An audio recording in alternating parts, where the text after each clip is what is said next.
Matheus, estamos aqui mais uma vez trocando uma ideia sobre Portugal e Brasil. Hoje a gente vai fazer uma comparação aqui econômica, né? Será que vale a pena, né? Muitas pessoas perguntam, vale a pena mudar, trocar o Brasil por Portugal agora em 2021 nessa questão econômica? O que a economia vai nos dizer aí? Olá, Júlio. Sempre um prazer estar aqui conversando contigo. Olha, do ponto de vista econômico, dá para se dizer que vai valer a pena. Vale a pena, né? Não dá, acho que a gente não precisa nem dizer que, poxa, por Portugal está incluído dentro da União Europeia, né? Por ter os benefícios da União Europeia, por ser um paraíso turístico, né? Né, principalmente brasileiro, né, proximidade com a língua, então... A proximidade com a língua é um dos grandes fatores que os brasileiros procuram em Portugal, mas além disso, o vinho, né, nós estamos aqui tomando um vinho, você até comentou no último vídeo, esse vinho aqui nós estamos tomando um vinho que é da região do Minho, e eu até comprei esse vinho aqui enganado, fui lá agora recentemente comprar na loja aqui na cidade. E aí eu não vi direito, mas é um vinho verde, olha só. Meio mas a gente, diferentão. Mas é bom que você acha que você não tinha tomado, né? Não, nunca tinha tomado. Então, isso. É bom que também não tá um clima muito quente. Então tá um clima mais ameno. Mais ameno, né? Então é bom para tomar esse vinho. Mas vamos lá, vamos voltar aí. Olha, eu tô aqui com o último relatório, então assim, eu tô olhando para baixo, mas é porque eu tô olhando no meu celular, tá? Então assim, eu tô com o último relatório aqui que o instituto de vocês, é o IBGE que vocês têm, né, que se chama, como é que é o nome? Gabinete de Estratégia e Estudos, tá? Eu estou olhando o Boletim Trimestral da Economia Portuguesa, abril de 2022. Se vocês quiserem, depois o Júlio disponibiliza o link embaixo no vídeo, então aí vocês dão uma acessada lá para vocês verem o enquadramento geral da economia. Tá? Em termos de atividade econômica, vou dar um panorama geral. Tá? A economia portuguesa ela sofreu um pouco por conta da pandemia, né? Então teve uma retração muito forte no ano de 2020. Natural, aconteceu isso no mundo inteiro, tá? Natural. E a economia portuguesa ela se recuperou no segundo trimestre, segundo trimestre de 2021. Né? Então teve uma recuperação muito forte, voltou com muita força e manteve esse crescimento ao longo do ano. Então, para você ter uma ideia, Portugal fechou com um crescimento de 4,9%, o maior crescimento desde 1990. Tá? Mas aí você tem que pensar, poxa, 4,9%, né? 5%, vamos arredondar para 5%. Tendo que o ano anterior foi negativo, então se você puder, né, olhar assim, então teve um crescimento dentro da média. Né? O que cresceu para baixo, o que teve de retração econômica em 2021, recompensou em larga escala, né? Compensou isso e ainda cresceu um pouquinho. Então ficou ali, se a gente puder fazer uma conta de padaria, ficou com 2,5% de crescimento 2020 e 2021. Tá? Uma conta de padaria, não é o correto a ser feito. Mas, para simplificar aqui para o pessoal, né, que está assistindo a gente, então eu acho mais fácil. Todos os setores tiveram impacto, todos, na economia portuguesa, com exceção de um, construção. Vocês são bons em construção. Portugal, o setor não teve variação. E é o grande núcleo de exportação de serviço do português. Tá? Se você pegar os dados econômicos de Portugal, vocês vão ver que os construtores portugueses eles são imbatíveis na Europa.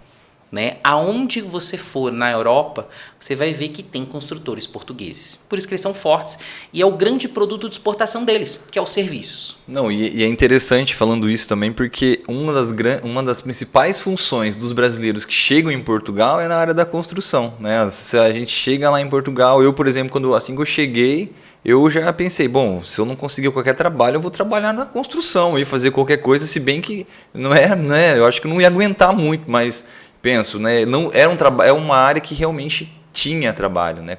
Logo quando eu cheguei aí há 2 anos e meio atrás, tinha trabalho. Mas eu acho que isso não é, né, na Europa toda, né? Em Portugal todo, né? Na verdade, eu acho que é tanto que, como você fala, né? Muitos portugueses também saem de Portugal para trabalhar em outros países, né? Sim, também é uma realidade. É uma realidade. A migração dentro da União Europeia, se você for encontrar portugueses em outros países, invariavelmente você vai encontrar portugueses trabalhando com construção civil dentro da Europa. Isso é meio que consenso, né, dentro da União Europeia. Passando para o mercado de trabalho, né, questão de desemprego, que eu acho que isso é muito importante, né, quando você vai estar comparando o Brasil com Portugal, uma das coisas, será que vai ter emprego? Bom, boa notícia o desemprego português é muito mais baixo que o nosso. Tá? Enquanto a gente está girando em torno de 11, 12% de desemprego aqui no Brasil, tá, por mês, lá a União Europeia, em Portugal está girando em torno de 6%, 6,6%, caiu para 6,3%, e a expectativa para o final desse ano é 6%, menor que a da OCDE, que está em 6,8%, 6,9%. Mas isso aí que eu ia te perguntar, mas por exemplo, quando a gente faz essa comparação dentro da economia, né, que é a sua área, você vai ser a melhor pessoa para entender e explicar, mas quando a gente faz essa comparação, comparado à quantidade de pessoas, né, de habitantes, por exemplo, você fala de 6%, mais de 11 milhões. Quer dizer... Aqui também a proporção é a mesma. Eu estou falando da porcentagem de desempregados dentro da população economicamente ativa. Então você pega a população total. Vamos supor lá, Portugal tem 10, 11 milhões de habitantes. Né? O que eu quero dizer é o seguinte, desses 10, 11 milhões, quantas pessoas estão em idade ativa para atuar economicamente? A gente chama isso de PEA, população economicamente ativa. É a população que é dos 18 aos 65 anos. Entendi. Tá? Então, dentro dessa faixa etária populacional, 6% de desempregados. Entendi. Então, a gente não faz a comparação desses 6% comparado a toda a população. Isso, é só a população economicamente ativa. Entendi. Entendeu? No Brasil é a mesma coisa. Dos 210 milhões de habitantes que o Brasil tem, a gente faz a comparação com 120 milhões. Porque a nossa PEA, né, a população economicamente ativa, é de 120 milhões. Entendi. Tá? Então, é nessa proporção. Então, praticamente, para dizer o seguinte, tem desemprego? Tem desemprego, mas 6%, ao meu ver, já é considerado para a União Europeia, a gente ainda não saiu de uma pandemia, é um número muito bom. É um número já considerável, já por alguns economistas, que seria um quase pleno emprego. O que eu quero dizer? Assim, esse desemprego que está tendo é muito friccional, é muito temporário, tá? Mas esse número também ele esconde algumas coisas. Porque quando a gente fala de toda a população economicamente ativa, será que não existe diferença de desemprego entre as diferentes faixas de renda? E aí que está a pegadinha. Tem, tá? Isso tem bastante. Que é o quê? Quando você pega a pirâmide etária, a gente divide, né, a gente faz alguns cortes, né? E o maior número de desempregados ainda é entre os jovens. Tá? Isso está pegando bastante. Né? Isso você pode reparar na economia espanhola. Na Espanha tem muito desemprego da camada mais jovem, ali dos seus 16, 18 até os seus 20, 25, 30 anos. Então é o grosso do desemprego. E Portugal também é invariavelmente a mesma coisa. Tá? Mas eu acho que aí uma outra questão também que eu percebo, né? Por exemplo, essa questão dos jovens, mas eu acho que também a questão dos mais idosos também é um problema, né? Eu acho que essa faixa etária, né? A melhor faixa seria essa faixa dos 30 aos 40. Porque a pessoa que também já... Dos 30 aos 50. Dos 30 aos 50 acho que é mais tranquilo. Porque eu falo que tenho colegas, por exemplo, brasileiros, que quando a gente chegou junto lá, que já eram um pouco mais velhos, devia ter lá seus 55, tiveram muito mais dificuldade de conseguir adentrar o mercado de trabalho, que eu, por exemplo, não tive. Né? E aí eu falo, isso também é um fator que eu acho que foi um privilégio, né? Prevaleceu em relação a essa questão do trabalho, porque eu tive mais facilidade, mas é uma questão também que eu acho que pega para quem pensa em mudar para Portugal, né? Essa questão de quem já está com uma certa idade. Quem está com um pouco mais, a gente diz que é o desemprego de cela, né? É pico na entrada e pico na saída da idade da economicamente ativa, né? Mas no meio, por isso que chama de cela, né? Então, no meio ali é baixo, mas nas extremidades é um pouco mais elevado. Mas eu acredito assim que entre 25 e 45, 50 anos é mais tranquilo encontrar emprego em Portugal. Principalmente se você está querendo ir para Portugal, né, empreender, se você quer montar um negócio, se você tem dinheiro, entendeu? Se você tem conhecimento, né, eu acho que isso, né, não tem barreira, né? Não, qualquer país aceita. Isso que você está falando é uma coisa tão interessante, né, que eu sempre comento isso com meus amigos e com quem eu converso, né, até aqui no escritório quando a gente tem algumas pessoas que vêm aqui, esses dias mesmo veio uma família que estava indo para Portugal. E eu digo muito isso, né? Que em Portugal a gente tem muito essa visão, e aí é uma coisa que a gente tem trabalhado muito com as pessoas que a gente conhece, que é assim, eu quero ir para Portugal para procurar um trabalho. Tanto que agora o governo está regulamentando um novo visto para quem quer ir procurar trabalho. E as pessoas também não entendem que Portugal também é uma possibilidade de você abrir um negócio, que eu acho que é o melhor ainda, né? Se você, claro, você tem que ter pelo menos uma condição. Mas eu acho que é um fator muito mais, ainda até melhor do que quem pensa em empreender no Brasil, cara. Porque no Brasil é muito difícil, é muito complicado, né? Por tudo isso que a gente está passando, por tudo isso que a gente está vivendo.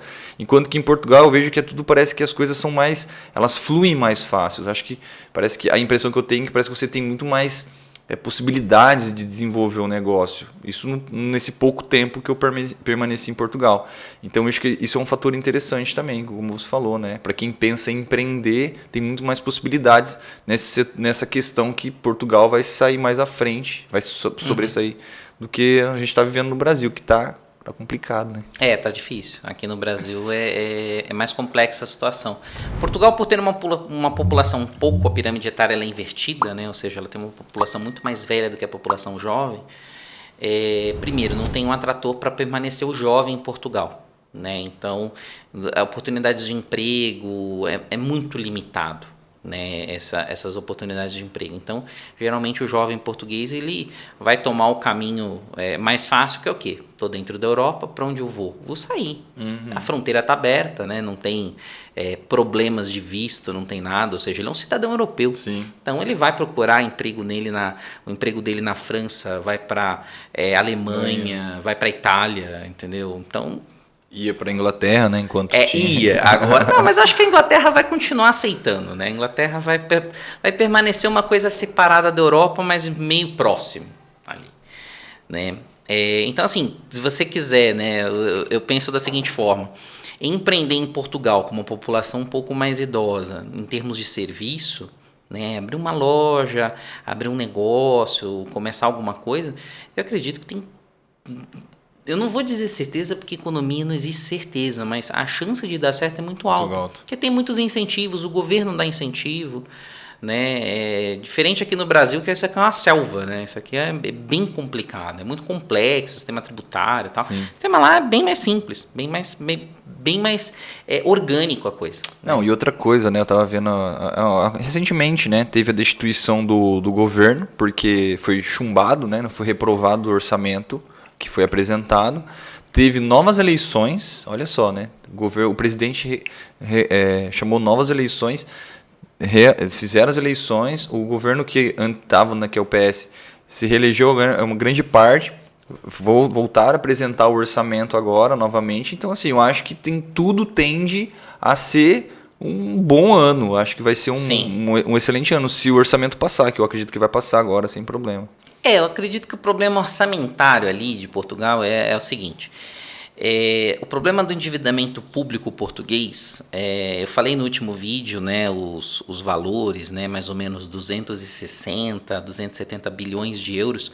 Essa é a dívida consolidada, tá no boletim aqui, não estou inventando número, tá? É bom você falar isso, porque teve gente que perguntou, mas de onde você tirou esses dados aí? Aí você fala que você está tirando do órgão oficial português, você está tirando da onde? Da cabeça? Não, pessoal, a gente, economista, vai na fonte. Então a gente está indo dentro da fonte. Se vocês tiverem dúvida, entrem no site da União Europeia, né, questão de dados, Banco Mundial, o próprio o IMF, né,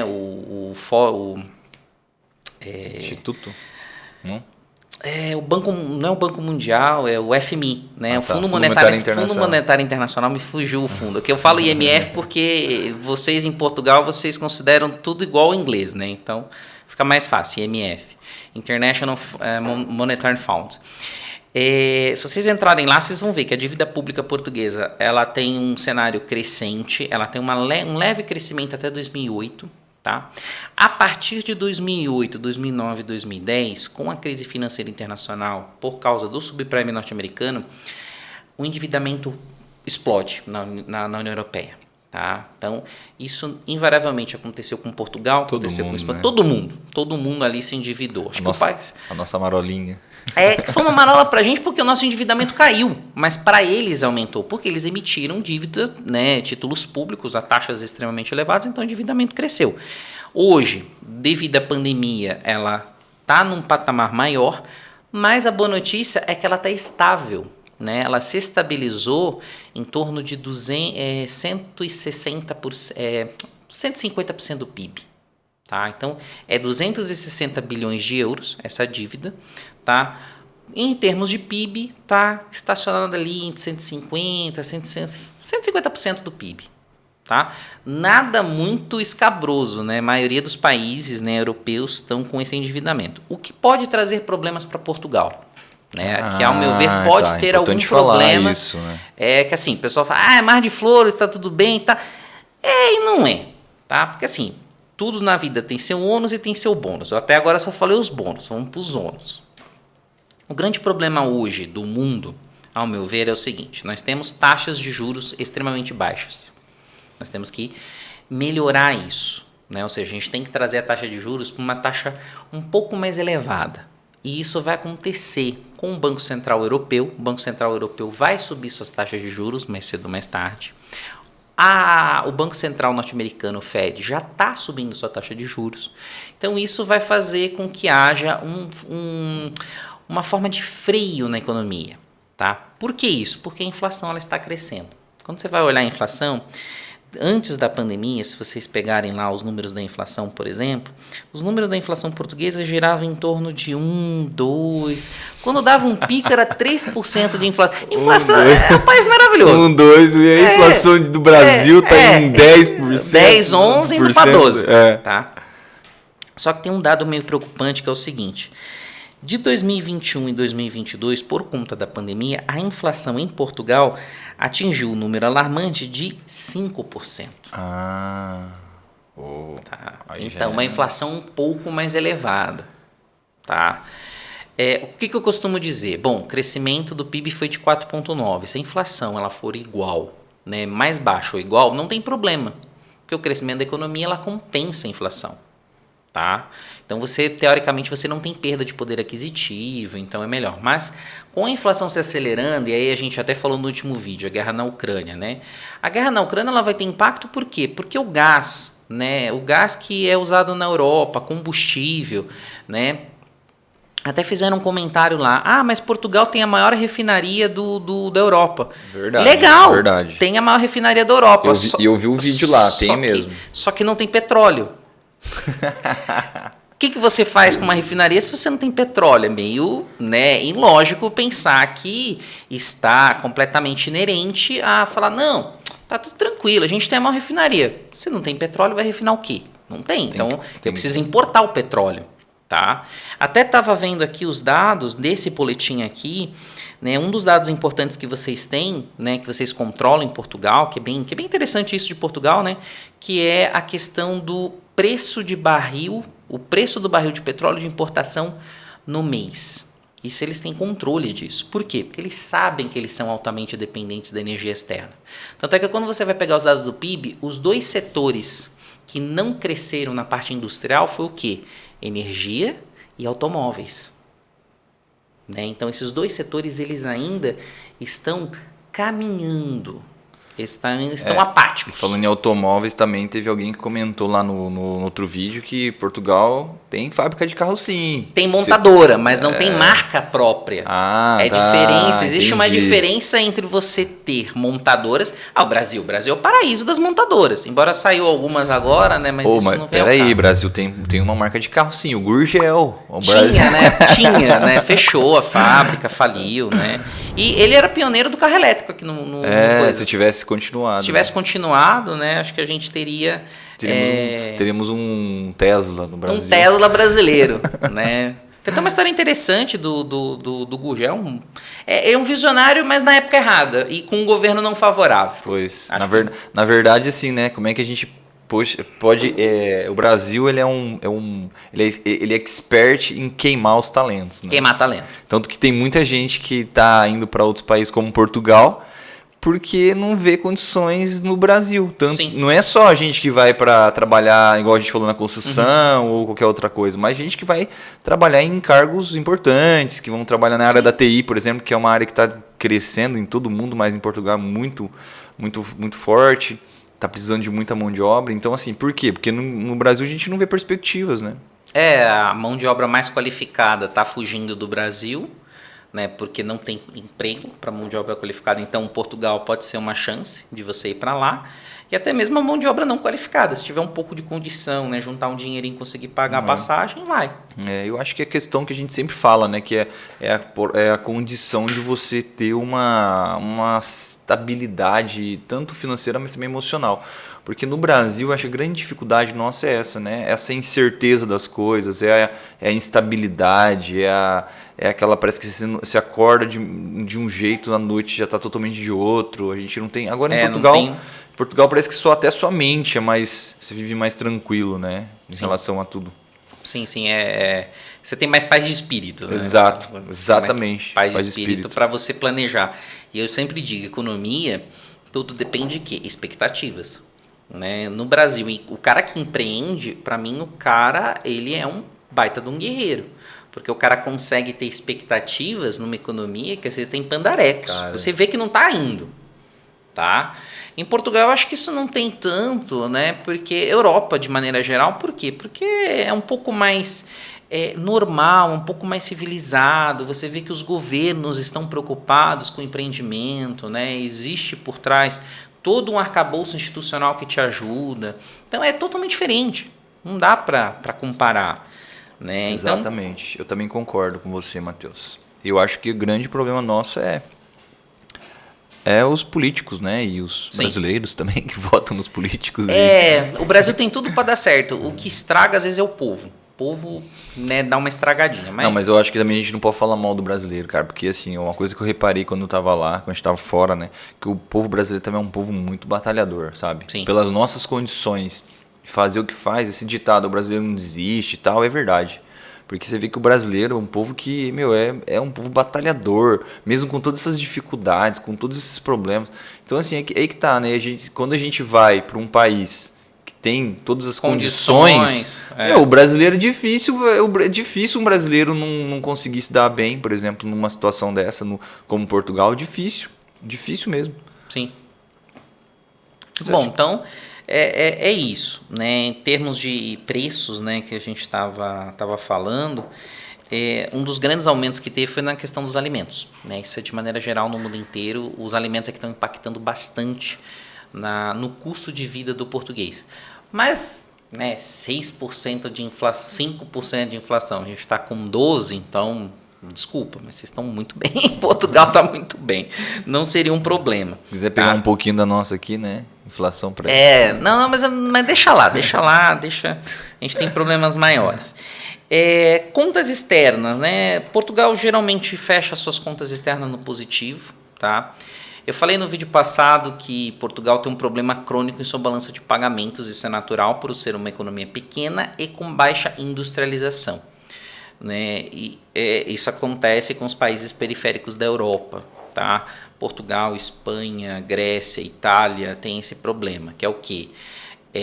A quantidade de produtos importados, bens importados é muito maior, tá? Então eles importam muitos bens. Então pense você, por exemplo, para importar uma roupa, para importar produtos eletroeletrônicos, né? Sei lá, um smartphone, um celular, um tablet, um computador, um notebook, isso é tudo importado. Então não gera o lucro, tá? Então, em termos de balança comercial, tá? Então a balança ela é deficitária em termos de produtos, tá? De bens, né? Por assim dizer, e ela é bem negativa, ela cresceu em 2021, então ela ficou negativa, tá? A parte de bens, né?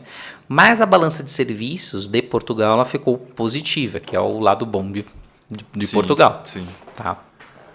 Então meio que compensou. Não consegue compensar, mas quando você soma a balança de serviços mais entrada de capital, então a balança portuguesa ela fecha positivo no ano de 2021. Então isso é muito bom, né? Não é uma restrição, sim. Então isso é bem legal para a economia portuguesa. Né? Então, diferente da economia brasileira que precisa de entrada de muito capital, Portugal com um pouquinho só de entrada de capital já consegue fechar no positivo a sua balança comercial, a sua balança de pagamentos, e isso deixa de ser uma restrição externa. Então, por esse ponto de vista, né, e por todos aqui evidenciados, fica bem bacana, né? Então, a economia ela tende a ter uma atração maior. Um ponto legal que eu vi nesse relatório foi a questão do geração de emprego na administração pública. Ah, tá. Você comentou isso aí. Como que é isso? A geração de emprego na administração pública é o seguinte. Se gera emprego na administração pública quando se contrata obras, né, obras de infraestrutura? Não. A administração pública é o quê? Repartições públicas que precisam fazer um determinado documento, passaporte, né, o DNI, né, que é o registro, emissão de algum laudo, documento, etc., precisa de repartição pública. O governo, tá, viu que estava com uma carência de funcionários públicos. Não, isso é verdade. Portugal tem uma carência muito grande disso. Meu Deus do céu. E o que aconteceu? Então, Portugal meio que virou a página dessa questão neoliberal absurda. E aí, o que fez? Vamos contratar mais pessoas, porque precisa. Né? A administração pública precisa ter pessoas. Tá? Então, ela fechou 2% positivo. E isso tem impacto, a gente pode ver de duas formas. Do ponto de vista ortodoxo, contratar mais pessoas vai aumentar o gasto no orçamento público. Legal, bacana, aumenta mesmo o orçamento público. Só que tem um detalhe, também, dependendo de onde você contrata esses funcionários e onde você coloca esses funcionários, principalmente em repartições distantes de grandes centros, né, mais no interior do país, né, em locais mais remotos, isso faz com que haja geração de renda, tá, nessas localidades, e que gerando renda nessas localidades, o que faz? Faz com que gere uma redistribuição de renda melhor dentro do país. Tá? Então isso pode gerar empregos, oportunidades de novos negócios em regiões mais remotas do país. Então isso é bem legal. Por Portugal não ser tão grande, né, isso pode gerar novas oportunidades em regiões que às vezes a gente nem pensa, né, em empreender. Então isso é muito legal para a economia portuguesa. E de maneira geral os números, né, poderia dizer que são esses os números esperados para esse ano de 2022 são muito bons, superam quase todos em relação aos números da OCDE. Tá? Então, as expectativas são números muito bons em relação ao OCDE. Se eu não me engano, acho que os dois únicos números que não vão ficar melhores que a OCDE é a inflação e geração de emprego, tá? Mas desemprego de 6% para mim é um desemprego quase friccional, é um desemprego quase natural. Tá? Então, são esses números para a economia portuguesa. Então, no ano de 2022 tem tudo para ser um ano muito bom. Muito bem, então isso é interessante, né? E eu acho que é isso que todo mundo que vai para Portugal e pensa em ir para Portugal, pelo menos que nos acompanha, eu mexi na luz aqui para ainda dar uma quase caiu. É que a gente tá numa luta aqui de deixar a luz melhor, né? Tá dando um pouco de sombra, mas tá bom. Mas olha, na próxima vez eu prometo que eu compro um vinho melhor. Na verdade, não que esse não seja bom, né? Mas esse aqui é um vinho verde que eu comprei hoje na loja aqui. Não é um vinho tinto, mas é que também hoje não tá um dia muito quente. Tá um dia mais agradável, né? Mas aí a gente na próxima e também vou comprar umas tacinhas, né? A gente não tem taça aqui no escritório, tomamos no copo. Dizem que é pecado tomar no copo, né? Mas é o que a gente tinha por hoje. Mas olha, eu queria agradecer, Matheus, assim, a sua disponibilidade de vir aqui. A gente está tentando fazer esse formato diferente aqui do canal, de fazer um modelo mais técnico, com convidados mais especialistas. Então, você que é um doutor na economia, que entende bem, né? Entende esses gráficos aí, que é tão confuso para mim, que eu sou da área da humanas. Se bem que a economia, ela está dentro da área das ciências humanas. Social aplicada. Social aplicada. E eu queria agradecer você, dizer que foi um prazer mais uma vez, né? Você disponibilizar seu tempo aqui para a gente poder discutir aqui sobre Portugal. Eu acho que ajuda muitas pessoas que estão indo para Portugal e pensando, né, em mudar para Portugal. E eu acho que isso só acresce aqui para as pessoas que nos acompanham. Então, queria pedir para as pessoas que acompanham a gente aqui através dos vídeos, deixar um comentário se quiser para o Matheus. Eu vou deixar aqui também o Instagram do Matheus, se alguém quiser lá mandar uma mensagem pro Matheus. Né, Matheus? Aí você responde, né? Você responde Respondo sim. Escrever lá seguir o Matheus lá também no Instagram. E também vou deixar aqui para você, olha, esse relatório aqui na descrição do vídeo, para você, se quiser ver, né, acompanhar. E também pedir para você que, se você que acompanhou a gente até aqui, né, deixa um like aqui no vídeo, se inscreva aqui no canal para acompanhar mais aqui. O Matheus vai vir mais aqui. Vamos falar de outras coisas também, vamos, né? Vamos. Matheus é bom nessa questão econômica, financeira, aí, bolsa de valores, aí vamos falar sobre essas questões. Então, agradecer a você que ficou com a gente aqui até o final, agradecer o Matheus mais uma vez e falar que logo nós postaremos mais vídeos aqui sobre Portugal. Matheus, manda um abraço aí para as pessoas aí que acompanham a gente até aqui. Júlio, obrigado pela oportunidade. É sempre um prazer estar aqui falando sobre economia, independente do país. Eu acho muito legal essa dinâmica entre Brasil e Portugal. Acho essa dinâmica bem interessante, né? Mostra como os nossos colonizadores, né, têm uma visão nossa, como nós colonizados temos uma visão de Portugal. Acho que isso é uma troca bem interessante. Então é isso, pessoal. Se vocês tiverem dúvidas, mandem comentários aí que eu vou anotando os comentários de vocês, né, e trago nos próximos vídeos. A gente sempre vai fazendo isso, que eu acho que fica uma dinâmica legal, a gente monta uma discussão, acho que isso é sempre bacana. E é isso, estou sempre à disposição, tá? Fica um abraço aqui para todos vocês e que brigadão aí por curtir o vídeo, né, por apreciar, né, esse tipo de conteúdo. Valeu então, um abraço e até a próxima. Tchau!